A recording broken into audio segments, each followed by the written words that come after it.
بسم الله الرحمن الرحيم كسو دوادا كعشتها كبعية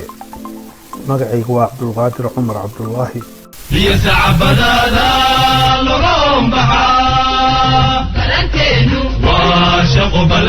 واشقو waxaanu ka hadlaynaa topica koowaad iskaashatada kobciye iyo sida ay wadanka u anfacayso iyo dadkeena iyo dalkeena faqrigana ay u saarayso hadaba presentationkani waxaan ugu hadlaynaa dhowr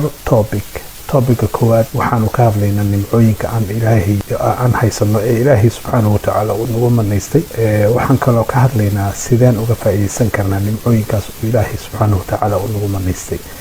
waxaanu ka hadlaynaa iskaashatada kobciye maxay tahay maxay ujeedooyinkeeda tahay sidee wadanka u anfacaysa هدف leedahay hadafka koowaad waxa waaye baabi'inta faqriga ma ahan yareyn maahaya waa baabi'inta faqriga marka hadafka labaad waa sharafta qofka Soomaaliga ah in dib loo soo celiyo oo caalamka laga heebisto hadda maanta markii lagu arko Soomaali marka sheegato waxyaabo waxa la soo xasuusanaya argagixiso iyo virus iyo faqri iyo gaajo iyo abaar iyo waxaas la xasuusanaya waxaas oo dhan waa waxyaabaha sharafta qofka Soomaaliga ah dhulka gelinaya marka taas ay kobciye ka dagaalamaysaa inay sharafta dib u soo laabato ay u dagaalamaysaa hadafka kale waxa waaye kobciye inay dhaqaalaha wadanka marka ku leeyahay waxa waaye dhaqaalaha guud waa kan wadanka macroeconomic ma ahan microeconomic iyo macroeconomic labadaba yani midna waa family level midna waa national level intaba qayb weyn oo